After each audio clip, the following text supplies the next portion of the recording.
I'm Zim, and you're listening to the Helpful Photographer Podcast in collaboration with New York City Photo Safari. To register for a safari, please visit newyorkcityphotosafari.com. In my experience, there seems to be three key reasons why people shoot in Aperture Priority. One is somehow they think it will make their pictures look better than shooting in auto. The second is because shooting in manual is just a little too hard for them.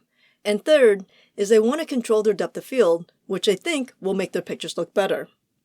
I will argue that changing your depth of field will make your pictures look different, but not necessarily better. Okay, so you want to make your pictures look different. That's okay, and shooting in Aperture Priority can help, but there are definitely some things you need to keep in mind. Depending on how you have your camera set up, when you use Aperture Priority, you are fundamentally telling your camera to please set your shutter speed and your ISO. But here's the problem. If you have set your camera to a static ISO, then your camera has no option but to move your shutter speed to compensate for changing light conditions. As photographers, we're almost always working with less light than we want. So when you move your apertures to like f16 or f22, you're losing light. As a result, the camera has to do one of two things: slow down the shutter speed or raise the ISO. If you have a static ISO, as I just said, the camera has to slow down the shutter speed. So what, you ask? Well, if you're shooting outside in the middle of the day and there's plenty of light, this isn't much of a problem.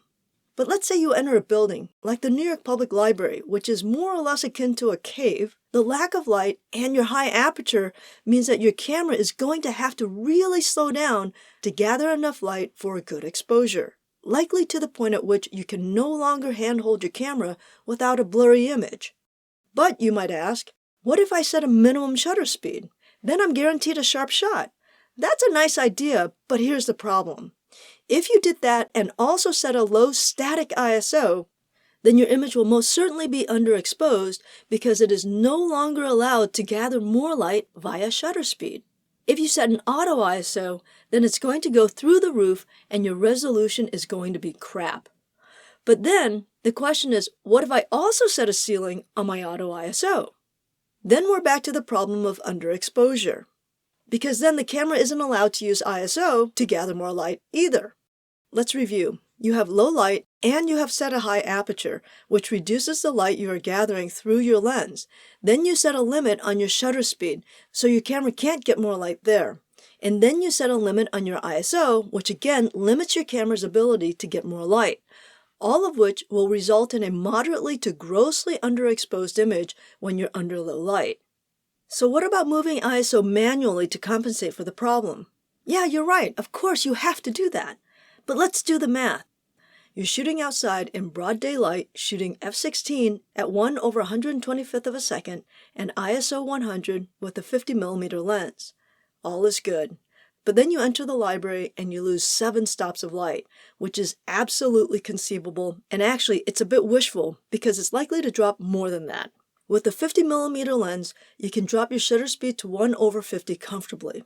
At least most people can. But now, to make up the other 4 stops, you have to move your ISO, which will leave you at 6400 ISO. For most cameras, this is definitely a huge drop in image quality. Some of you will say, I can live with 6400. That's fine, and there's nothing wrong with that. But I find that most people shooting in Aperture Priority set their minimum ISO to ISO 400, which means that their shutter speed now drops to 1/8 of a second, which is well below anyone's handhold capability, even with image stabilization. And of course, if you're shooting on a tripod, slow shutter speeds don't matter, but most people aren't. So this is the long way to say that the most common mistake is choosing too high of an aperture, trying to get more depth of field without consideration for shutter speed or ISO. There are other problems with shooting a high aperture, which I won't go into here, but just know that they're there. Another common problem I see with people shooting in Aperture Priority is choosing too low of an aperture. Many photographers will head towards that 1.8 or 1.2 hoping for that beautiful shallow depth of field, especially when shooting portraits. But very often, shooting wide open at such low apertures mean that your range of focus is so narrow that you have to hit your focus exactly, and any slight shift of the camera forward or back means that what you intended to have in focus isn't. Also, shooting wide open with a very wide lens often introduces vignetting or fall-off. Vignetting is when the corners of your image go dark, and fall-off is when those corners lose focus. Shooting just 1 or 2 stops in from your max will help resolve this problem. To be clear, not all lenses do this, but you have to pay attention to the ones that do.